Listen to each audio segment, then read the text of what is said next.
Welcome to Not Just a Hashtag, where your host, Nicole Escobar, and mental health counselor, Kristan Torres, connect hope and healing from sexual abuse into everyday life.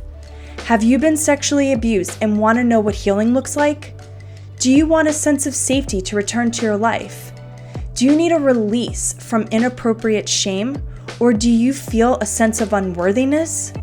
In this episode, we will look at the importance of walking through healing from sexual abuse, what it looks like, and where you can begin.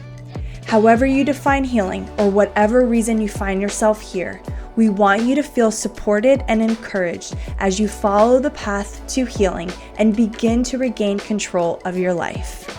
All right, well, hey, Kristan, I'm so happy to be here with you. And for our listeners who may have noticed that we took a 2-month break, we needed a little refresh. We needed to really sit down and talk about where we wanted to go with this podcast from here.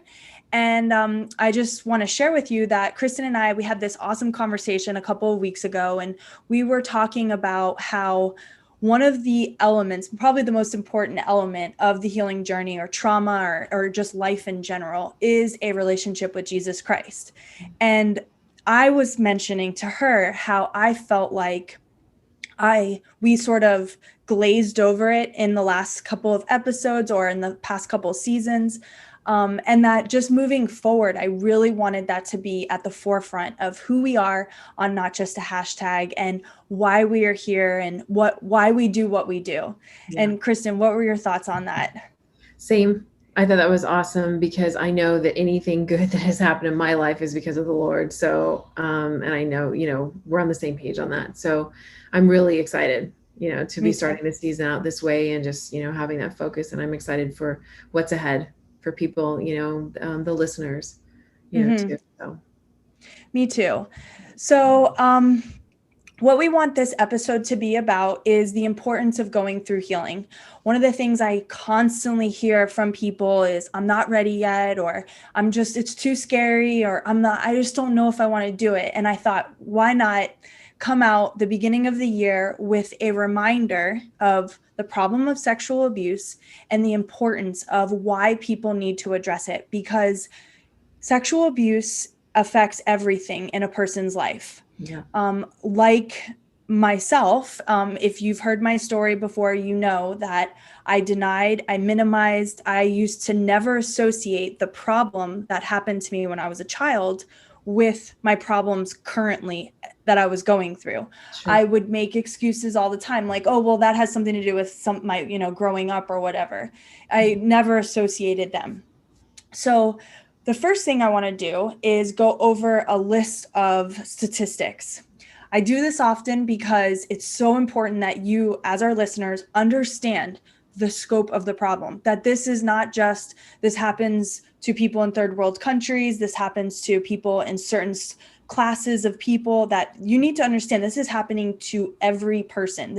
I've said it before, it affects 100% of us. If it's not you, it is your friend, it is your family, someone in your school or someone at church or someone that you're going to come in contact with. And it's better to be equipped, and it's better to know certain things about sexual abuse, specifically stats, so that you can start there.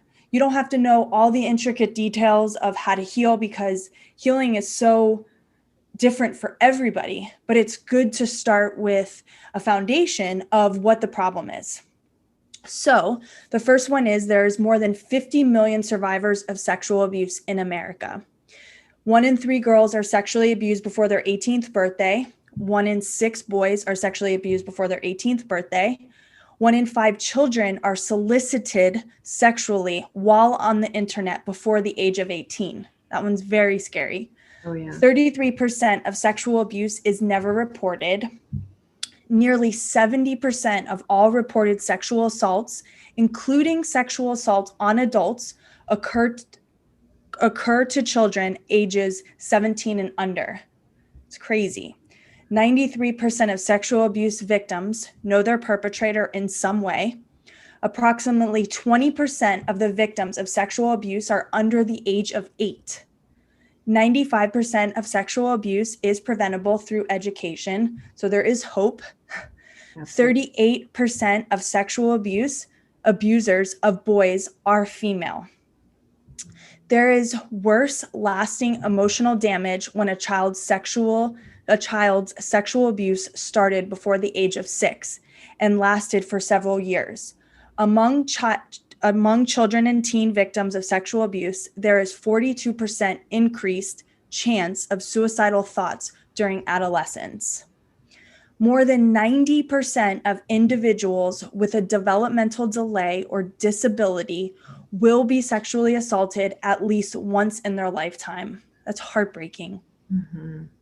There are nearly 500,000 registered sex offenders in the US. 80,000 to 100,000 of them are missing. Mm-hmm. A typical pedophile will commit 117 sexual crimes in a lifetime, and that's before they get caught.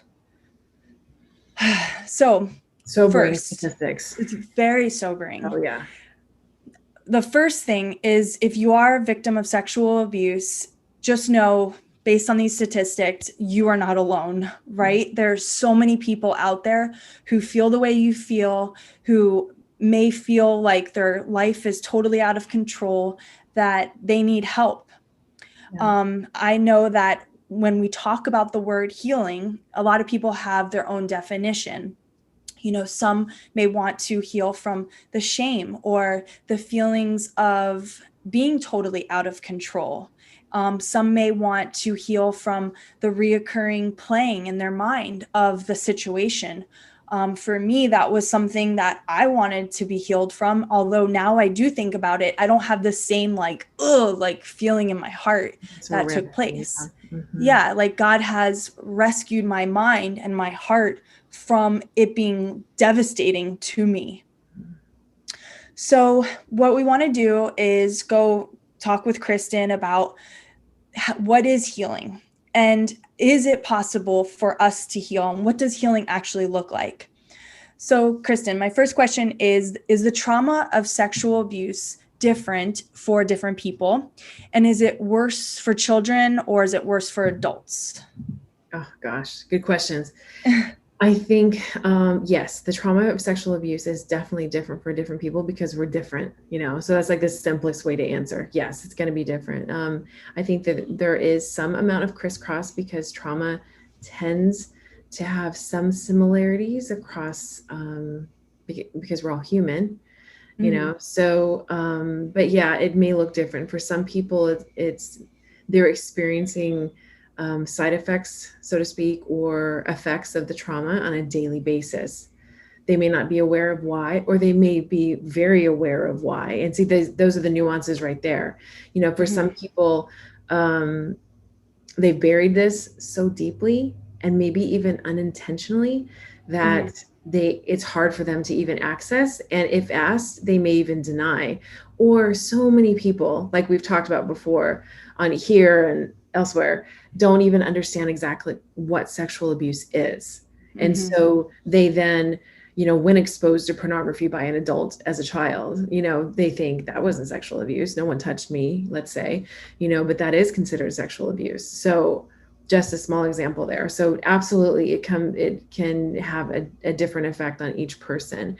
For some people, it may not be as traumatic as it is for others. And that just depends on so many factors. Think about the fact of someone growing up in a home where they know that they are loved and cared for and protected and they feel safe, and something happens, let's say outside of the home, right? They're so much more likely to come and tell that adult caregiver or parent what has happened, because there's safety already there. There's good soil happening. But let's say you have someone who doesn't have that. So they're already unsafe emotionally. They don't have a safe environment at home. Something happens outside of the home or in the home. It's quite possible they have no one to tell. I'm talking about a child there, right? Is it worse for children over adults? I think it's so hard to compare because, children are vulnerable. They're dependent upon us as adults to take care of them. So we have that going on right there. It's going to be a real different effect too, I would say, because children are also still developing. dependent upon where they are in their age. I mean, there's so much development and growth going on. And so something happening to disrupt that, like sexual abuse, can be devastating. However, not impossible to work through and heal from later on.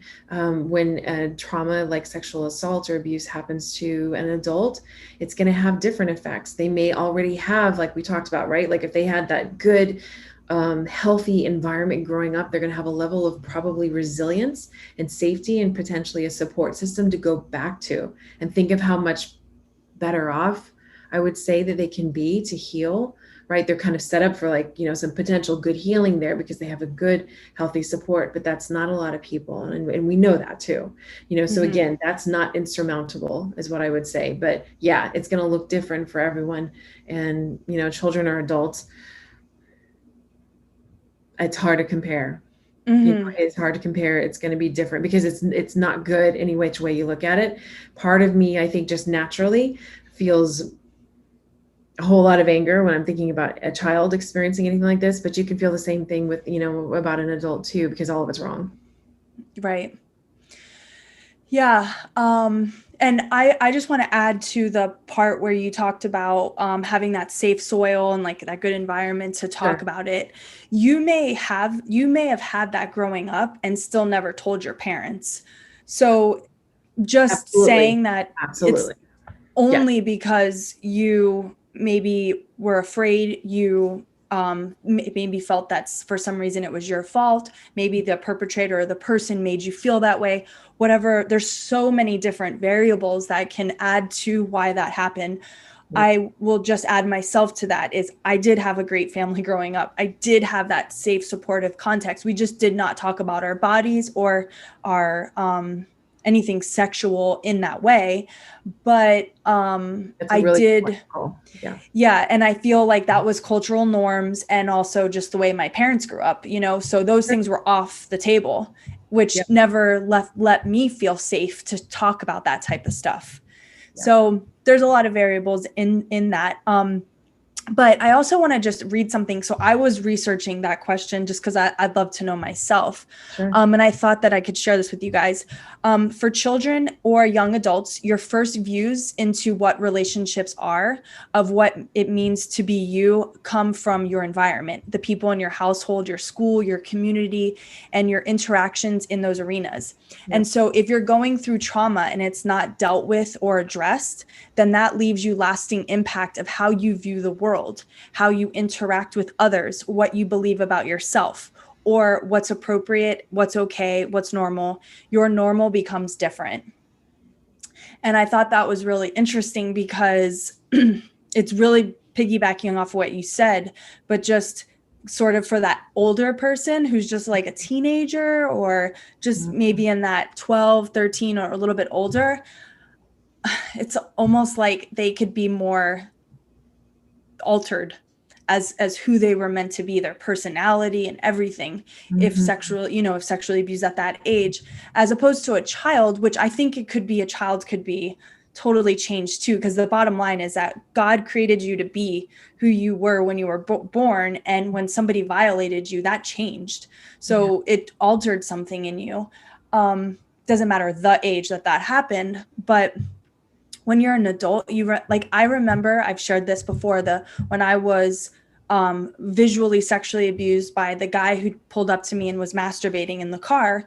That will stick with me. I see his shirt, I see his car color, I know his face, like every detail. I mean, I remember it so vividly. But now ask me, what happened when I was 6, I only remember bits and pieces of it. Yeah, which can happen too. Memory is a really, I know we're going to get into that a little bit later, but yeah, memory is a very unique thing too. It is. Okay, so over the last year or so, there has been probably more than that, the last year, I would say, since certain movements came to light, and people have kind of been like big name stars, like producers and things like that, have actually been convicted. Bill Cosby, one of them, is the first one that comes to my mind. Since that time, has this been a good thing or a bad thing for survivors in the way of walking through healing?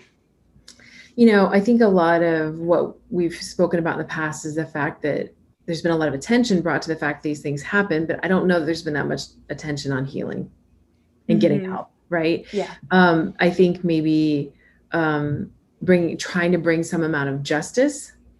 I think we've probably, to some degree, taken some steps forward in that area. For people to actually bring justice. I mean, Bill Cosby is an example. He is in prison for what he did. So some justice has happened. Does that take away the pain of the person who went through it? No, absolutely not. Does it do something? I think so. But yeah, the healing portion is probably what is, I think, been missing. So I think it's done some good to bring awareness, to have some more normalcy for acknowledging the significance of the problems of sexual, of the fact that sexual abuse is so way more prevalent than it should be.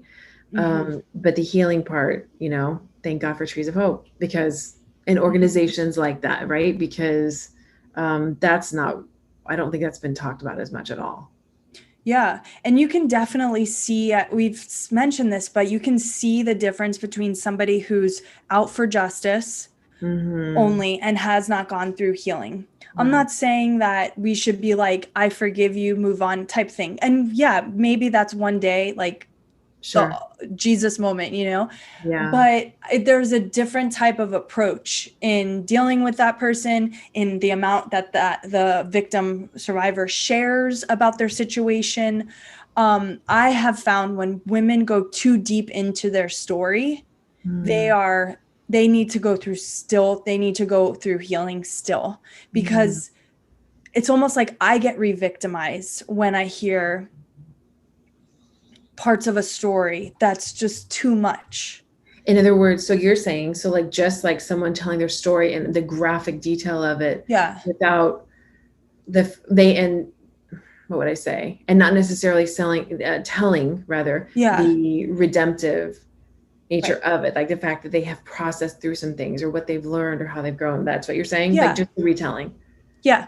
It's like you can tell that there was a block when it came to really penetrating into their heart, that they need to go through healing, that this is a healing journey, that they may be just in the beginning stages of it or whatever, and that they're really regurgitating what's going on in their heart still. And I would say too, on that note, that I think that for a lot of different reasons, we can go off and we can have a whole podcast show on that. But I think that our culture tends to be really voyeuristic.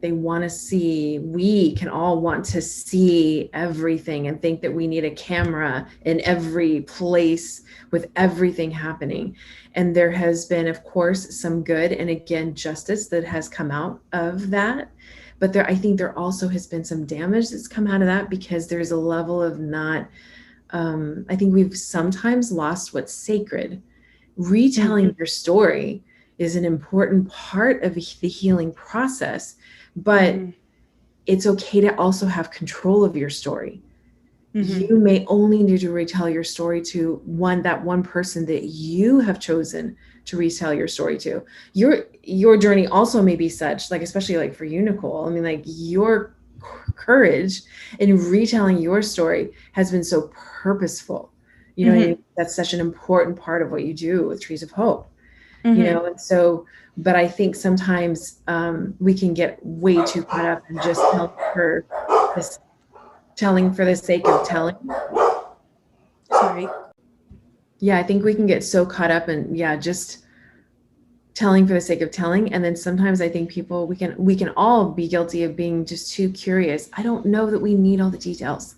Yeah, I agree. All the documentaries that are out right now, even on like whatever show, whatever subscription service or whatever, it's sometimes just plain and simple too much.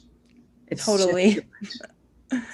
Yeah. And I mean, the only statement I'll leave on that note is I really feel that anything that shines light onto darkness is a good thing. Yes. How that all goes into sharing your story, not sharing your story is definitely a personal journey, and that's totally up to the person, which actually leads me into my next question.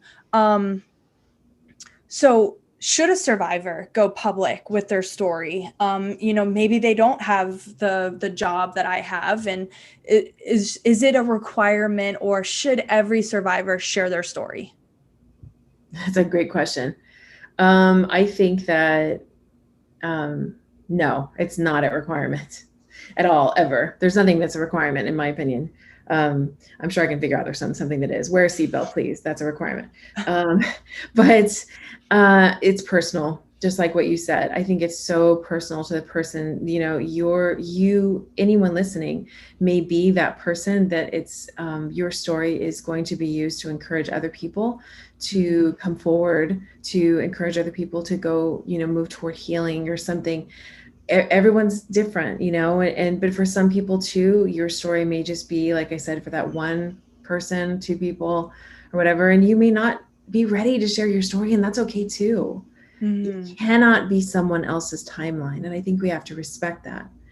Telling someone that is safe and trustworthy at some point, I do think is an important part, because that tends to really help to decrease the shame, which is such a huge part of sexual abuse, is the shame that is inserted along with the abuse. It's like it immediately comes. And I think that bringing it out into the light really takes away a lot of that shame. However, it has to be done on your terms, because the sexual abuse, for someone who's been through it was not done on their terms. It was not. I don't care what the story is. It was not your terms. So the telling of your story needs to be on your terms, and too soon is not a good thing. Yeah. And that's probably something, as you guys know, I always like to be vulnerable, and I want to admit when I've done something that maybe just didn't feel like to my core, like it was the wisest thing to do. But I know in my beginning journeys of my being sexually abused, there was like a one size fit all for me. It was like, this is how you heal, right? You follow these steps, you go through this program, you do this amount of counseling, and that's not reality at all. I have found that it's way more black, way more gray, Yes. less black and white. Yes. And that it's not this go ahead and write a letter or speak about it on a platform, talk about it on social media, you'll feel so free. No. And I may have said that in the past, so revisit this one. Sorry. I have somebody who's going to edit this, so don't worry. We can just keep going. The UPS guy just knocked on the door. This is how it goes with dogs. Don't worry. Look at that. It is everyone loves dogs, so they'll be like, "Oh, she's got dogs. Come out. It's okay. Come get your toy." So I was just saying that. What was I saying? That if you had said, you feel like if you had said that in the past. Oh, yeah. That's what you would say now. So I may have said that in the past, and that was where I was in the past. But now I am definitely in the place of being more like, there is no one size fits all for people. There is no cookie cutter. Your journey is your journey, and it has to be your journey. And it doesn't, just because I did it one way doesn't mean that you have to follow my steps. They may be a good foundation for you, but they may not work. So thank you for being so honest about that too, Nicole. I mean, really, and I think that's so, what you just said too is so important. That was where you were at. And I think that goes for all of us. We only know what we know at the time we know it. Yeah. And so, yeah. Anyways. Okay. So my next question is, what is the healing process? I just want to preface that when I started at Trees of Hope and I changed some of the stuff that we're going to be providing, which is our curriculum, one of the things that I changed was the verbiage that I did not like, which was recovering from sexual abuse. I didn't like that because it sounded like it sounded more of like an addict term that I was not comfortable with. Healing it's an ongoing process. It's, you're restoring back is what the definition is to restore back to, what you were meant to be or who you were meant to be. I'm putting more words onto that. So I'd love to hear from you. What is the healing process? What does it look like to some? And yeah, we just kind of talked about that, but like, what are some practical steps someone can take, or spiritual steps?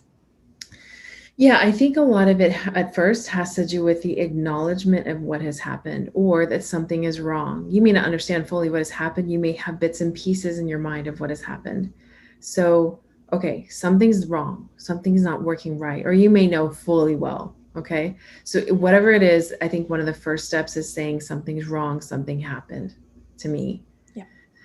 Now, finding that safe person is probably a really important part of the journey here, because just trying to like power through it alone, you can, but we would of course encourage you to find someone safe to talk to, whether that's a close friend, a therapist, a pastor, like someone that you trust and you feel safe with. This is not someone that you really don't feel safe with and you're going to force yourself because you need to tell somebody. No. Please don't do that. Find someone that you genuinely feel safe with and that you feel like that you can trust, and tell them how you're feeling, what's going on there. Then I think that it depends on what kind of you're feeling from there. I think sometimes professional help is needed, especially if we're talking about anything that is potentially life-threatening. If you're talking about feelings of depression that are so severe that you're thinking about harming yourself, please get professional help. That is what us therapists are here for. That is not something you ignore, push down, deny. That's not going to help you. So that kind of begins the process, acknowledging what happened. Then I think it's allowing yourself to experience the emotions of that. And that's heavy duty stuff, guys. And this is why we're recommending doing it with someone, or doing it with like a healing group, a Trees of Hope or something, like you need support in going through this, because the emotions are a lot. And you can have emotions that you're not going to understand. Why am I even feeling this way? And let's say too, part of your survival has been to stuff all your emotions away. So to suddenly allow all these emotions to come out can be overwhelming if you don't know what to do with them, or you don't have any support. So you need support. So acknowledging something is wrong, getting support somehow, allowing yourself to feel what you need to feel, and stating also, and part of that process in there is the feelings, is also stating what's my responsibility and what's not. It is your responsibility to own what you're feeling now and what you're choosing to do in your life now based on what may have happened. It is not your responsibility what happened to you in the past. I don't care how smart you think you maybe were. It is not your fault that whatever it was happened at whatever age it happened, whether it was last year or 25, 30 years ago. So then I think from there, the spiritual portion of it too is, listen, we have a God that is not afraid of us being real with him. And it's okay to go with all of our conflicted emotions to him and to say, where were you? Why did this happen to me? Those are hard questions that we don't have answers for, other than the Lord tells us the fact that we are in an imperfect, fallen, sinful world, and we will have trouble in this world. So does that explain everything? Does that explain why bad things happen to kids and so forth? No, yes and no. But our God is loving, and he wants to walk you through this. And the irony of it is so many times when people are so wounded, they can block God out, when that's the very person that they need, because that is the only person that can heal you. And I think too, from there, we have to look at the effects. We have to look at boundaries. A lot of times our boundaries are all messed up. We don't stand up necessarily for ourselves, or we overly, do it, and we keep everybody at a distance and like, don't let anybody close to us. Right. So there's so many variables from there. But I also think that addressing our spiritual condition and figuring out where we are there, and getting, again, someone around you that has a good understanding of who God is, that he's loving and accepting and approachable, and going to him and getting real, because he will help you heal. through this process. I think that's some of it, at least to start with from there. And then again, there's a lot of different things to work on, whether it's working on the trauma stuff, the boundary stuff, and all of it's a little bit interwoven, but that's some starting places. Yeah. And like, I mean, you literally just sounded to me like all the chapters that we have in our curriculum, because it's a very systematic process that we offer in our healing program. Everything that she said is literally spelled out. Like, we don't ask you to go to forgiveness in chapter 1. We got a lot of the different things that we have to work through before we can even get there.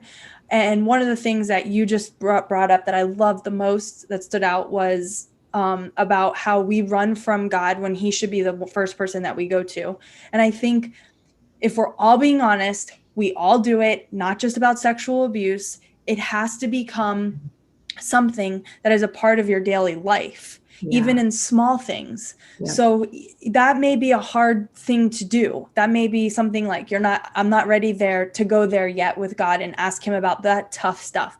Okay. So then start off with, your work, start off with your day, like asking God and going to him and asking for his help on those small things. And then when you're ready, because I was a Christian for many, many years before I addressed that, many years. And so I got saved, became a born again Christian. I got baptized. I did all of that. And then it wasn't until like 10 years later where God wanted to deal with that.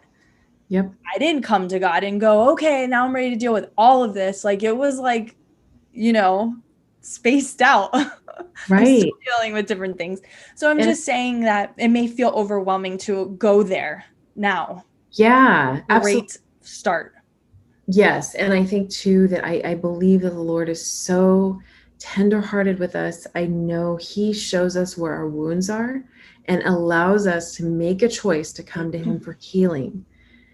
If things are being pointed out to you in your life where you have wounds, like from sexual abuse or sexual trauma or whatever has happened to you, there's a reason they're being pointed out. It is not to torture you. It is probably because God wants to bring healing to your life. That's how he's always worked in mine. And that's how he's worked with everyone I've worked with. It's like, there's a reason this is coming up, and we have a choice. We don't have to come to him to ask for healing, and we don't have to deal with it. But likely, if we leave it, what happens when we leave a cut or a wound and we don't address it properly and clean it out and put a bandage on it? What's going to happen? It's going to get infected. Yeah. So true. Will happen emotionally. Love that. That was a great analogy. Okay. So I know that we talked about a few times forgetting the details of what has happened. I've heard people say to me many times, I don't recall. I just know that I didn't like the way I felt or whatever. And it's hard for me to like to really tell them like, you've been sexually abused, because I don't want to like implant thoughts into their mind, but I always go off the way that they felt, how it made them feel. Sure. So can you speak into that?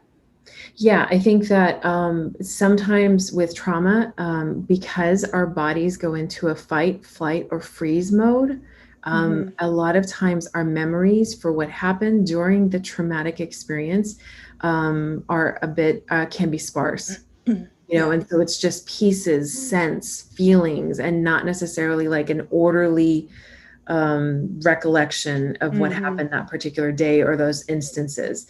Like when you got up this morning, took a shower, and so on and so forth, Nicole, right? Like me, we probably remember the day pretty well. Like I remember what I ate today. I can tell you what I ate. Like it's a normal day. Normal days are like that. Our memory tends to be orderly and pretty much intact. For trauma, it tends to be different. For some people, though, they do remember exactly what happened in like this sequential order, but for a lot of people, it is fragmented. And that's just because so many of your systems were shutting down to survive. And that is that our bodies were set up that way, because we can't keep everything in our higher functioning online to survive a traumatic situation. It's overload. So it's like systems start to shut down. So just the basics, so you can survive. Right. So that wasn't your body doing something bad to you to do that. That was survival. Survival. Yeah. And so, I think helping, if someone is literally saying they just remember how they felt, I hear that. And I don't know that I would be very cautious also in saying you've been sexually abused. I don't think that's necessarily for someone else to say that. Now, it's different if someone tells me such and such and such has happened. I don't think there's a sexual abuse. Yes, I can sit there and say, actually, that's different. But if someone has a general feeling, I think it's probably, what I would say is it's probably something that they can explore with a safe person, probably even ideally a therapist, and kind of help them walk through exploring that. And I think the other thing is too, honestly, is to pray like, Lord, if there's something else for me to see in this, help me to see it. And sometimes it's for our own protection that we can't see certain things. Right. So true. Yeah. Yeah. You actually just reminded me of like my first couple of weeks here at Trees of Hope. I ended up getting a phone call, and a girl was kind of sharing something with me. And I felt like she was sharing that she was telling me, I don't want to tell you this story because I think it's sexual abuse, but I don't want to call it that. And I was like the new activist on the street. I was like, girl, you were sexually abused. You needed to get fit. You need to get help. I'm like, oh my God, and then now thinking back, I'm like, oh dear Jesus, I hope that girl is not like destroyed somewhere, which I'm sure she's not. I'm more than positive she's not. But I'm just saying, like, I think it's important to be cautious about those things and say things like what you just said.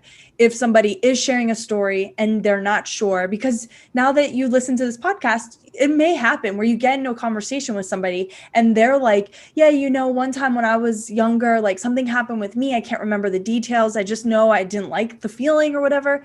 And you could say, like, is it something that you want to explore with somebody, and say that, or say something like, well, hey, if you are a Christian, say like, I would pray about that and see if God reveals to you something. How many what I need to see?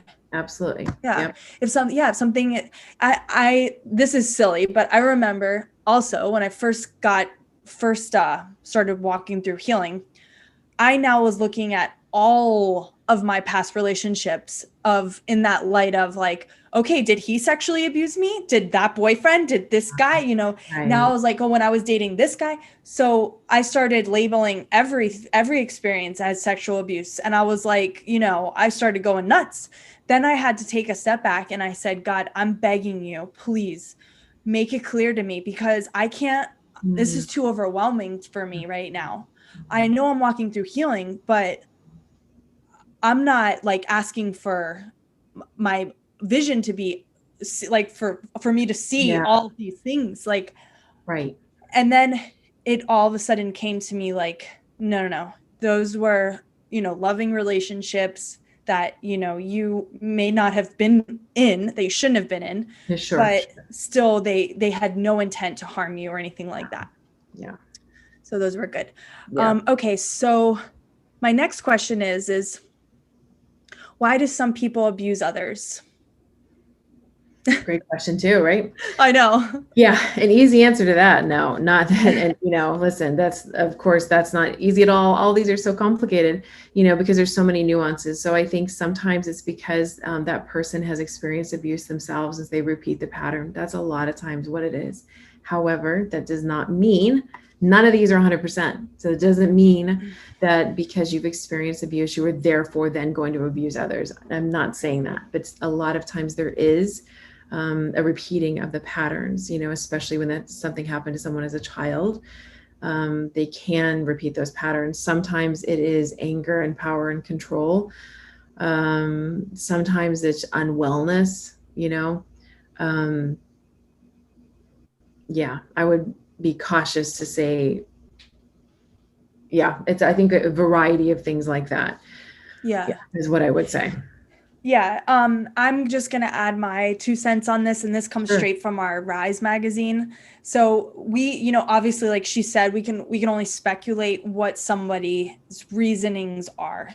But a lot of times abuse in itself is more of like a control thing, whether that's physical or sexual. So you'll hear from women who are being physically abused by their husbands or whatever. A lot of times it's for them to feel a sense of power and control over their wife or partner or whatever. And a lot of times it's for that person to feel powerful, like I said, but also dominating. And it's not about, a lot of times, it's not just about sexual gratification, although that can be the outcome. But I have heard from some people who basically were in prison and they were able to give their stories of why they abused children after. And it was like, they too went through a shame cycle. So they would sexually abuse a child. They would feel this power and control that would sort of overwhelm them. They would have an outcome, a physical outcome from that. And then they would beat themselves up about their body doing that act. Yeah. And it's like, hello. Then, so think about Bill Cosby, like we had talked about before. He had plenty of money. He had prestige. He could have had any woman. I mean, he was so gross to me, but I'm sure women were like, you're Bill Cosby. But for them, it wasn't about the willingness. It was about the wielding of power. So to me, that's real strong. And abusive behavior crosses all socioeconomic groups. It doesn't matter who you are, where you came from, or what your bank account is. Sure, it can be something that people can deal with. So if somebody is sorrowful for their acts, I think somebody can be helped, like a mental health counselor can sort of help them through how to not have those acts, or how to make sure if they do feel them, what are some coping things, or what are some changes in mindset that they can have. Well, but if they don't, then no. I'm sorry, I didn't mean to interrupt you. Go. I was just going to say, the one thing I would say though, and is if an adult has abused a child, they should not sexually abuse a child. They should not be allowed to be around children. Yes. Again, period. That's the consequences. Yeah. Right. Well, that is one thing, that there are specific therapies for people who have done that, who obviously we've just talked about, there's multiple reasons why abuse happens, but particularly for sexual abuse of a child from an adult, they should not be around children ever again. I would say unattended, and there are specific therapies for them, but they need to see someone who is a specialist. There are people that specialize in working with men or women that have abused children in the past. And so there's help, but our children have to be protected. And so the likelihood of it happening again for someone who, like, I'm particular, someone who has an attraction, who reports having an attraction to children, they can get help, but that is not something that they cannot be around children again. Yeah, I know. That's a big thing. Yeah, and the big question out there is, when a parent who has sexually abused their child and that child gets taken away from them through DCF or whatever it is. I don't know the name of the company that does that, but I'm assuming that's what it's called. It is. And then get put back in that parent's care after that. I have seen it happen. Of a few of my friends have foster children, and someone in their family was accused of sexually abusing, and their children are going back to this family. I'm in shock. Agreed. So, I'm like, wow. Basically what I would say. I agree, because I think that studies have shown, you just know that's not something, it is not worth the risk. That person can still lead a life that can be meaningful. I'm not saying anyone is unworthy of life. But around children, no. Yeah. Oh, thank God. There's a Thank reason God. for registering as a sex offender and so forth. There's a reason for those things. Right. Even though, like we talked about in the statistic, it's not a perfect system either, but there's a reason for that. Yeah. Okay, so my last question is how do we help somebody that has been sexually abused? To sort of wrap this up. Yeah. Okay. So remember, we talked a lot about it's going to look different for everyone. And then one of the most important things is that your healing process is your healing process. You make the choices for it. So I think that's a big thing in answering this question. That is the person themselves journey and they have choices to make. So we cannot force someone to face what has happened, to deal with what has happened, to acknowledge what has happened, to want healing for that matter. I'd love to have that level of power sometimes, because believe me, I want healing and wellness for people, anyone that comes to see me. And that's, I think, most therapists, we want that, but my desire for that person can't supersede their willingness or their readiness. So how do you support someone? Patience, love, grace, support, without trying to do it for them. I can't walk out a healing journey for someone else. You can't, no, we can't do that. And that's hard when you see someone, let's say, that is hurting, or is hurting, that continuously hurting themselves, and maybe not in a physical way, but let's say just really bad relationships or negative, unhealthy choices for their life. It's so hard not to want to jump in and intervene in that. And I think we can lovingly, dependent upon our relationship with a person, challenge them or encourage them to get help, or tell them how painful it is for what we see in their lives. But I think at the same time, we have to have a level of respect for the fact that they're an individual and they have to make the choices for themselves. It's hard. We can't do it for them. If you have a cut on your arm, I can't, I'm going to just clean my arm really, really well, and it's going to help your cut. It doesn't, you see, it doesn't make sense that way. Yeah. Right? It doesn't work. So patience, support, respect for boundaries. If that person says, I am not ready to deal with that, this is not your story or whatever, back off, you need to probably back off. Yeah. Yeah. Or maybe they're having a hard time. So just love them. What can I do to help you? What can I do to be there for you? Do you want me just to come over? Do you want to go on a walk or something? That's okay too. Because for some people, you may know someone that's going through this process and they're willing to have you around or you be a part of it. So just ask them what they need. Don't assume what they need. Yeah. So true. Yeah. And then for my input on this is I have lots of friends that have yet to go through what I've experienced. And what I have found for myself is just let them know you're here, you're there, you believe them, wow. And when they do, validate them. And when they do have certain steps of growth, don't know what those look like, but I really do think that you'll feel it when they're talking to you. Maybe they're talking more about it. Maybe they said they're seeing a counselor. Maybe, they wrote a letter. I don't know. It could be so many different things. Man, I'm so proud of you. I cannot tell you how proud I am. I can think of right now, I have a girlfriend, and that friend is always asking me questions about my job and what I do and how it's affecting people, blah, blah.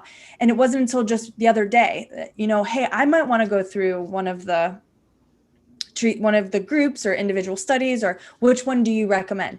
I could have easily just been like, oh my God, this is the day. Yes. But in my heart, I was like that. But I was like, awesome. Whatever you need. I said, here's all the resources you need. If you need me to guide you along the way, but you've got everything you need.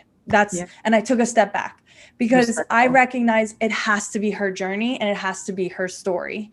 Yeah. And the outcome of it has to be on her timeline and everything like that. So okay, well, I know, Kristan, you got to go. And I just want to thank you guys for being here. This was such a great episode. I hope you got a lot out of it. We will see you next time on Not Just a Hashtag. Bye. Bye.